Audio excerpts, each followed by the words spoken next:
सुबह के ठीक 4 बजे का समय केवल घड़ी का एक साधारण पल नहीं माना गया है। हमारे ऋषि मुनियों ने इसे ब्रह्म मुहूर्त कहा है।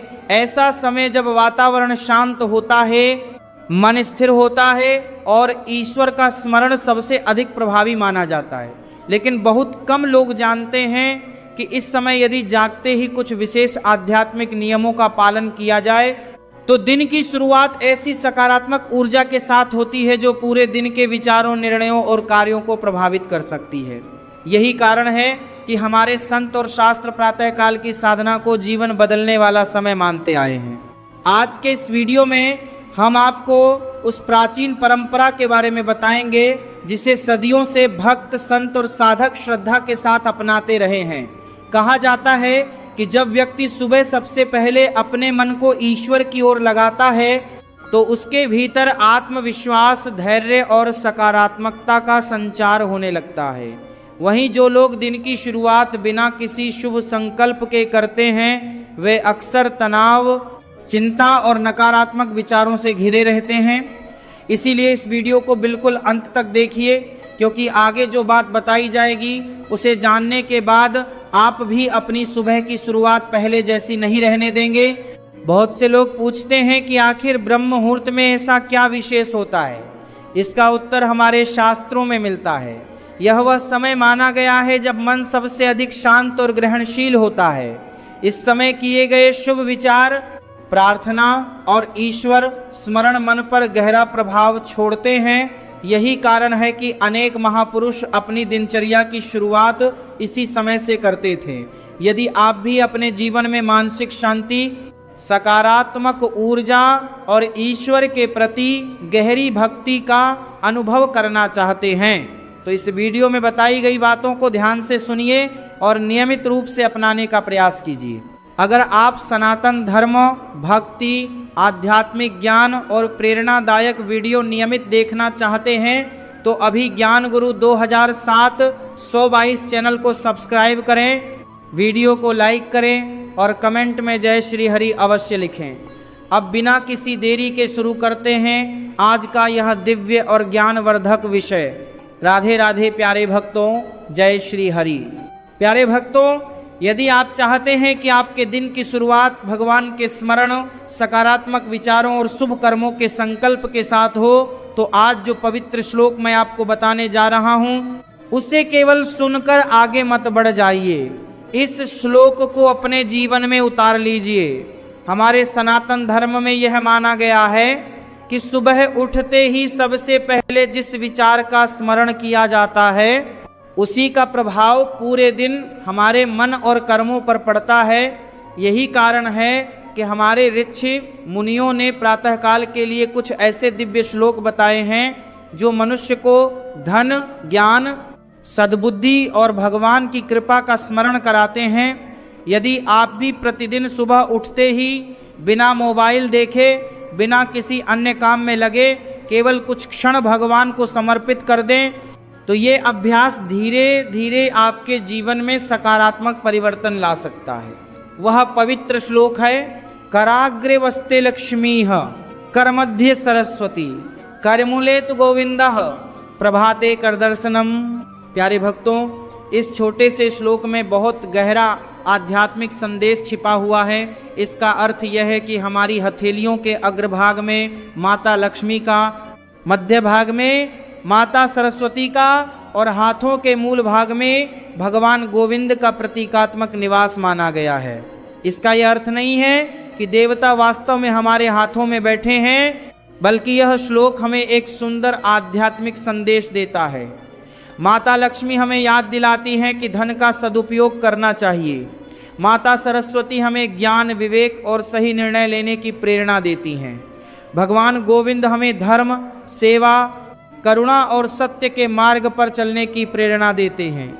अर्थात जब हम सुबह अपने हाथों का दर्शन करते हैं तो हम स्वयं से यह संकल्प लेते हैं कि आज हमारे हाथों से केवल अच्छे कर्म होंगे, किसी का अहित नहीं होगा, किसी का दिल नहीं दुखेगा और हमारा प्रत्येक कार्य भगवान को समर्पित होगा।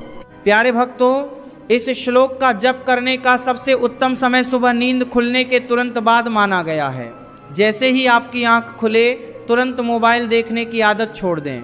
कुछ क्षण शांत होकर अपनी दोनों हथेलियों को जोड़ें, उन्हें प्रेम और श्रद्धा से देखें और फिर इस श्लोक का उच्चारण करें। यदि संभव हो तो ब्रह्म मुहूर्त अर्थात लगभग सुबह 4 बजे से सूर्योदय के बीच का समय इस अभ्यास के लिए अत्यंत शुभ माना जाता है। इस समय वातावरण शांत रहता है, मन अपेक्षाकृत स्थिर होता है और भगवान का स्मरण करना अधिक सहज अनुभव होता है। प्यारे भक्तों, इस श्लोक को बोलते समय केवल शब्दों का उच्चारण करना ही पर्याप्त नहीं है, सबसे आवश्यक है उसका भाव। यदि मन कहीं और भटक रहा है और मुख से केवल शब्द निकल रहे हैं तो उसका वास्तविक उद्देश्य पूरा नहीं होता। इसलिए पहले मन को शांत करें, भगवान को प्रणाम करें और फिर पूर्ण श्रद्धा के साथ इस श्लोक का उच्चारण करें।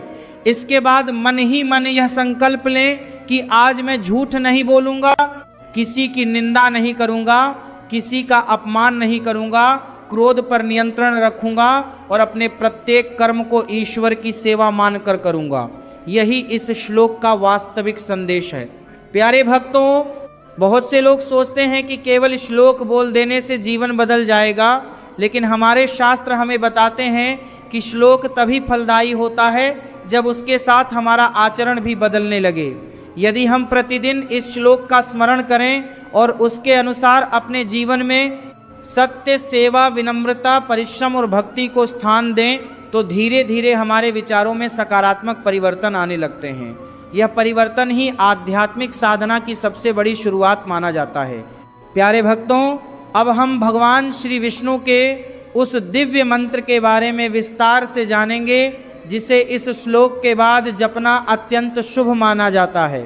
साथ ही यह भी समझेंगे कि उस मंत्र का वास्तविक अर्थ क्या है, उसे कितनी बार जपना चाहिए, किस प्रकार जप करना चाहिए और कैसे अपनी प्रत्येक सांस के साथ भगवान का नाम जोड़कर साधना को और अधिक गहरा बनाया जा सकता है।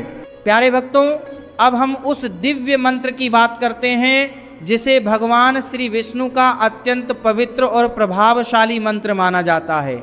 यह मंत्र है ओम नमो भगवते वासुदेवाय। प्यारे भक्तों, यह केवल एक मंत्र नहीं बल्कि भगवान के चरणों में पूर्ण समर्पण का भाव है। इस मंत्र का अर्थ है, हे भगवान वासुदेव, मैं आपको नमस्कार करता हूँ, मैं आपकी शरण में आता हूँ और अपना तन, मन, बुद्धि तथा जीवन आपको समर्पित करता हूँ।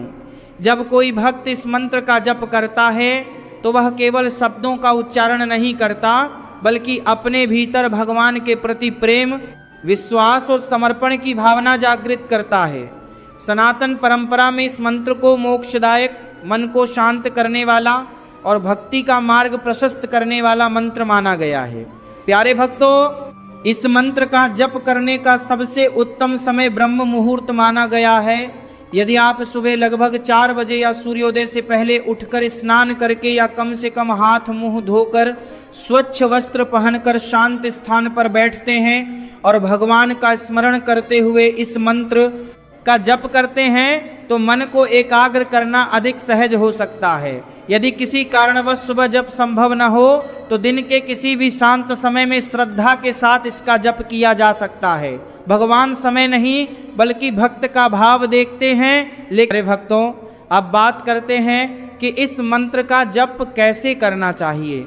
सबसे पहले किसी स्वच्छ और शांत स्थान का चयन करें। यदि आपके घर में पूजा का स्थान है तो वहीं बैठें। अपने सामने भगवान श्री विष्णु, श्री कृष्ण या श्री नारायण की सुंदर तस्वीर या विग्रह रख लें। उसके बाद रीढ़ सीधी करके सुखासन या पद्मासन में बैठें। दोनों आंखें हल्की बंद करें और 3 से 5 बार गहरी सांस लेकर मन को शांत करें। अब भगवान के चरणों में अपना मन लगाकर धीरे धीरे श्रद्धा के साथ मंत्र का जप प्रारंभ करें। प्यारे भक्तों, जप करते समय आवाज इतनी हो कि आपको स्वयं सुनाई दे। यदि परिस्थितियां ऐसी हो कि बोलकर जप करना संभव न हो तो मन ही मन भी जप किया जा सकता है। सबसे महत्वपूर्ण बात यह है कि मंत्र बोलते समय मन भगवान के चरणों में लगा रहे। यदि मन संसार की बातों में भटकता रहेगा तो जप का आनंद अनुभव करना कठिन होगा। इसलिए हर मंत्र के साथ भगवान के सुंदर स्वरूप का ध्यान कीजिए। कल्पना कीजिए कि भगवान मुस्कुराते हुए आपको देख रहे हैं और आप प्रेम से उनका नाम ले रहे हैं। प्यारे भक्तों, यदि आपका मन बार बार भटकता है तो तुलसी की माला का उपयोग कीजिए। तुलसी की माला वैष्णव परंपरा में अत्यंत पवित्र मानी जाती है। माला का प्रत्येक मनका आपको भगवान के नाम से जोड़ने का कार्य करता है। एक एक मनके पर एक एक बार मंत्र का जप करें। यदि माला उपलब्ध न हो तो अपनी उंगलियों पर भी गिनती करके जप किया जा सकता है। उद्देश्य संख्या नहीं बल्कि मन को भगवान के नाम में स्थिर करना है। प्यारे भक्तों, साधना का एक अत्यंत गहरा रहस्य यह भी बताया गया है कि भगवान के नाम को अपनी सांसों के साथ जोड़ दीजिए। जब आप सांस अंदर लें तो मन ही मन भगवान का स्मरण करें और जब सांस बाहर छोड़ें तब भी उसी मंत्र का भाव बनाए रखें। धीरे धीरे अभ्यास करते करते ऐसा समय आता है जब भगवान का नाम केवल जब तक सीमित नहीं रहता बल्कि हर सांस के साथ जुड़ने लगता है। यही नाम स्मरण की उच्च अवस्था मानी गई है। यह अभ्यास एक दिन में नहीं होता बल्कि नियमित श्रद्धा और धैर्य से धीरे धीरे विकसित होता है। प्यारे भक्तों, जप करते समय कुछ बातों का विशेष ध्यान रखना चाहिए। जल्दबाजी में मंत्र नहीं बोलना चाहिए। मंत्र को बहुत तेज गति से पूरा करने का प्रयास नहीं करना चाहिए। प्रत्येक शब्द स्पष्ट, शांत और प्रेमपूर्ण होना चाहिए। जप करते समय मोबाइल फोन, अनावश्यक बातचीत और इधर उधर देखने से बचना चाहिए। यदि मन भटक जाए तो स्वयं को दोष न दें, प्रेम पूर्वक मन को फिर भगवान के नाम पर ले आइए। यही साधना है। प्यारे भक्तों, केवल मंत्र जप करना ही पर्याप्त नहीं माना गया है। यदि जीवन में झूठ, छल, निंदा, क्रोध, अहंकार और कटुवाणी बनी रहे तो साधना की गति धीमी हो जाती है। इसलिए भगवान का नाम लेते हुए अपने स्वभाव को भी बदलने का प्रयास कीजिए। सत्य बोलिए, मधुर बोलिए, दूसरों की सहायता कीजिए, सात्विक भोजन कीजिए और यथासंभव सत्संग का लाभ लीजिए। जब जीवन और जप दोनों साथ साथ चलते हैं तभी साधना का वास्तविक आनंद प्राप्त होने लगता है। प्यारे भक्तों, बहुत से लोग कुछ दिनों तक मंत्र जप करते हैं और फिर कहते हैं कि हमें कोई अनुभव नहीं हुआ, लेकिन शास्त्र बताते हैं कि भक्ति का मार्ग धैर्य का मार्ग है। बीज बोने के तुरंत बाद वृक्ष नहीं बनता। उसी प्रकार भगवान के नाम का फल भी नियमित अभ्यास, श्रद्धा, धैर्य और निष्काम भाव से किए गए जप के साथ धीरे धीरे जीवन में दिखाई देता है। इसलिए कभी भी अधीर मत बनिए, भगवान के नाम पर विश्वास रखिए और प्रतिदिन नियमित रूप से जप करते रहिए। प्यारे भक्तों, यदि आप प्रतिदिन सुबह इस मंत्र का जप श्रद्धा, प्रेम और समर्पण के साथ करेंगे, अपने जीवन में सात्विकता लाने का प्रयास करेंगे और हर सांस के साथ भगवान का स्मरण करने की आदत विकसित करेंगे तो आपका मन धीरे धीरे अधिक शांत, स्थिर और भक्तिमय बन सकता है। यही इस दिव्य मंत्र की सबसे बड़ी विशेषता मानी जाती है कि यह भक्त को बार बार भगवान के स्मरण की ओर लौटने की प्रेरणा देता है।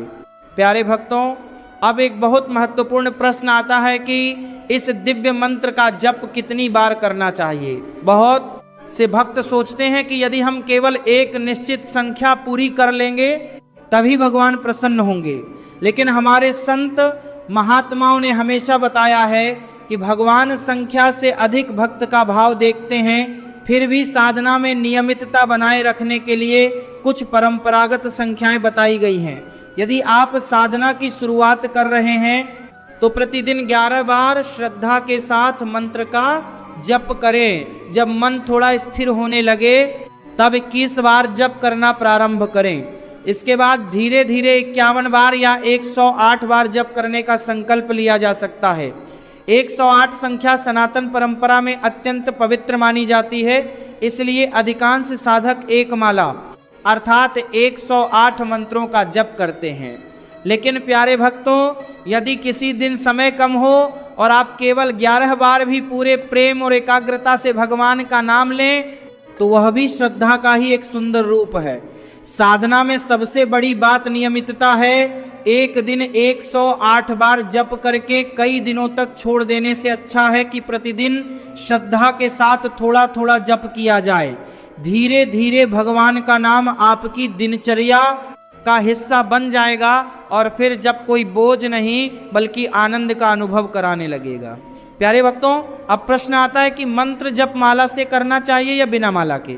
इसका उत्तर यह है कि दोनों ही तरीके उचित माने जाते हैं। यदि आपके पास तुलसी की माला है तो उसके साथ जप करना अत्यंत शुभ माना जाता है। तुलसी माता भगवान श्री हरि को अत्यंत प्रिय हैं, इसलिए वैष्णव परंपरा में तुलसी की माला से नाम जप का विशेष महत्व बताया गया है।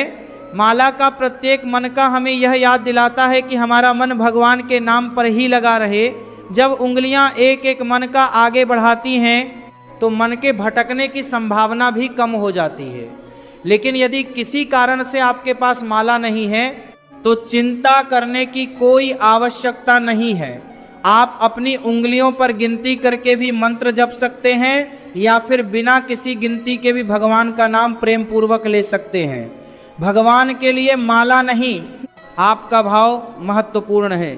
यदि कोई व्यक्ति माला हाथ में लेकर भी संसार के विचारों में खोया रहे और दूसरा व्यक्ति बिना माला के भी पूरी श्रद्धा से भगवान का स्मरण करे तो भगवान उस सच्चे भाव को ही स्वीकार करते हैं।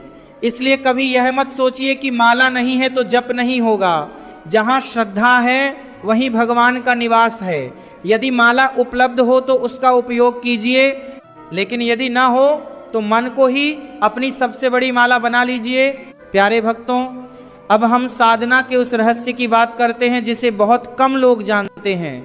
ये रहस्य है अपनी प्रत्येक सांस को भगवान के नाम से जोड़ देना।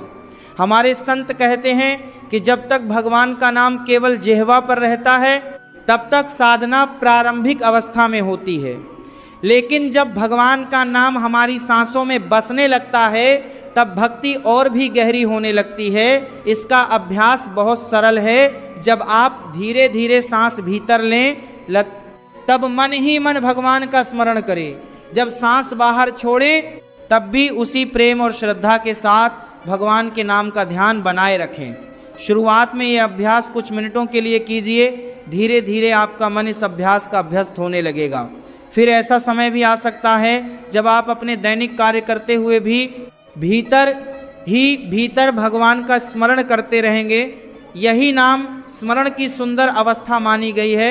यदि जप करते समय मन भटक जाए तो स्वयं को दोष मत दीजिए। प्रेम पूर्वक मन को फिर भगवान के चरणों में ले आइए।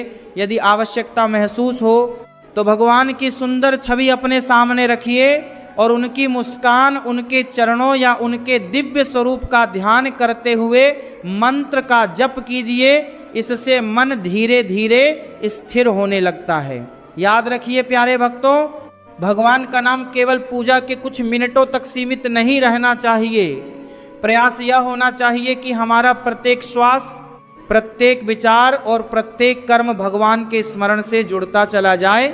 यही नाम जप की सबसे सुंदर साधना मानी गई है और यही वह मार्ग है जो भक्त के हृदय में भक्ति, शांति, विनम्रता और ईश्वर के प्रति अटूट प्रेम का विकास करता है।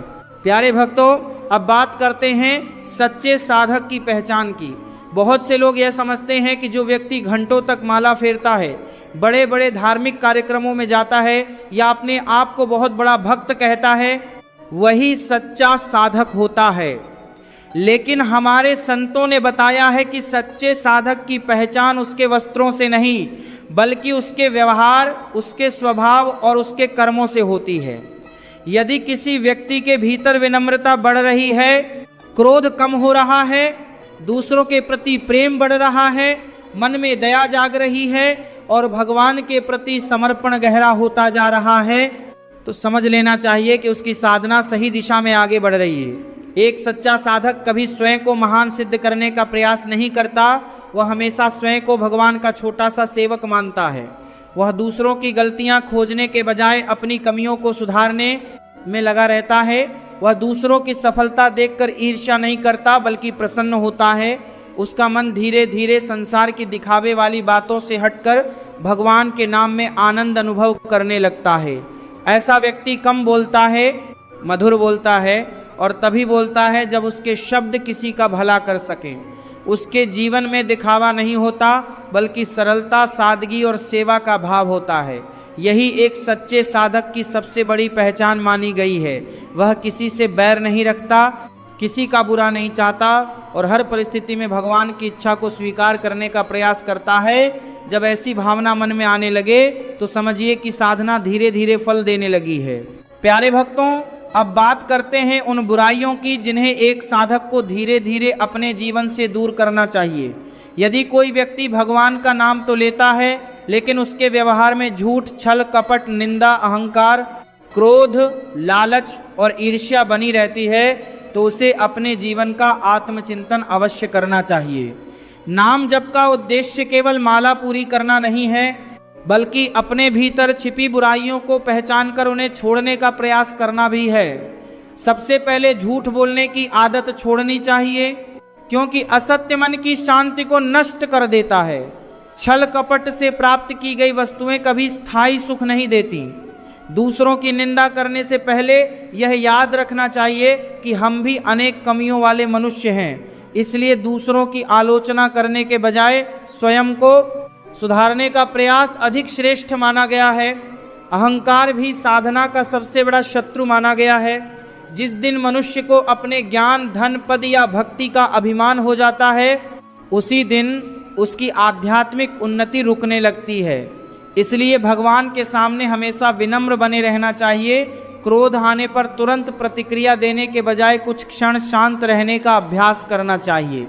धीरे धीरे भगवान का नाम ही मन को शांत करने लगता है। साधक को कटुवाणी से भी बचना चाहिए। शास्त्र कहते हैं कि मधुर वचन भी एक प्रकार का दान है, इसलिए कम बोलिए, मीठा बोलिए और ऐसा बोलिए जिससे किसी का हृदय न दुखे। जब ये बुराइयां धीरे धीरे कम होने लगती हैं, तभी नाम जप का वास्तविक प्रभाव जीवन में दिखाई देने लगता है। प्यारे भक्तों, अब बात करते हैं उन सकारात्मक गुणों की जिन्हें हर साधक को अपने जीवन में अवश्य अपनाना चाहिए।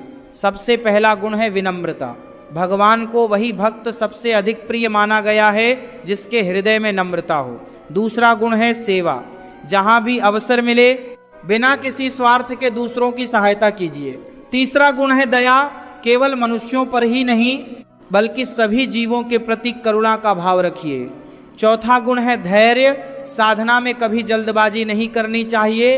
पांचवा गुण है संतोष। जितना भगवान ने दिया है उसके लिए कृतज्ञ रहिए और मेहनत करते हुए आगे बढ़िए। छठा गुण है सात्विक जीवन। शुद्ध भोजन, अच्छी संगति, स्वच्छ विचार और अनुशासित दिनचर्या साधना को मजबूत बनाते हैं। सातवां गुण है एकांत में भगवान का स्मरण। प्रतिदिन कुछ समय ऐसा अवश्य निकालिए जब आप केवल भगवान के साथ हों, न मोबाइल हो, न संसार की बातें हों, केवल भगवान का नाम और आपका मन हो। यही समय साधना को गहरा बनाता है। धीरे धीरे भगवान का नाम आपके स्वभाव का हिस्सा बनने लगता है। तब सेवा में आनंद आने लगता है, भक्ति में रस आने लगता है और जीवन की कठिन परिस्थितियां भी पहले जैसी भारी नहीं लगती। यही वह परिवर्तन है जिसे हमारे संत सच्चे साधक के जीवन की पहचान बताते हैं। साधना में धैर्य क्यों आवश्यक है? प्यारे भक्तों, साधना के मार्ग में सबसे बड़ी परीक्षा यदि किसी चीज की होती है तो वह है धैर्य। आज के समय में अधिकांश लोग चाहते हैं कि उन्होंने आज भगवान का नाम लिया और कल से उनके जीवन की सारी परेशानियां समाप्त हो जाएं। लेकिन सनातन धर्म और हमारे संत महापुरुषों ने कभी भी ऐसा नहीं कहा। उन्होंने हमेशा यही समझाया कि भगवान का नाम कोई व्यापार नहीं है कि आज जप किया और तुरंत फल मिल गया। भक्ति का मार्ग प्रेम, विश्वास और धैर्य का मार्ग है।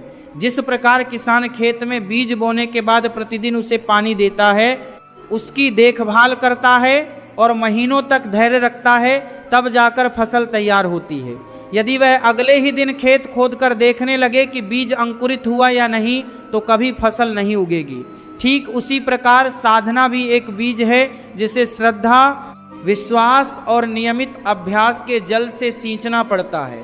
प्यारे भक्तों, जब आप भगवान का नाम जपना प्रारंभ करेंगे तो कई बार मन बिल्कुल भी नहीं लगेगा। कभी आलस्य आएगा, कभी नींद आएगी, कभी मन संसार की बातों में उलझ जाएगा और कभी यह विचार आएगा कि इतने दिनों से जप कर रहे हैं फिर भी कोई विशेष अनुभव क्यों नहीं हो रहा। लेकिन यही वह समय होता है जब भगवान आपके धैर्य की परीक्षा लेते हैं। यदि आपने इन परिस्थितियों में भी भगवान का नाम नहीं छोड़ा तो धीरे धीरे आपका मन स्वयं स्थिर होने लगेगा।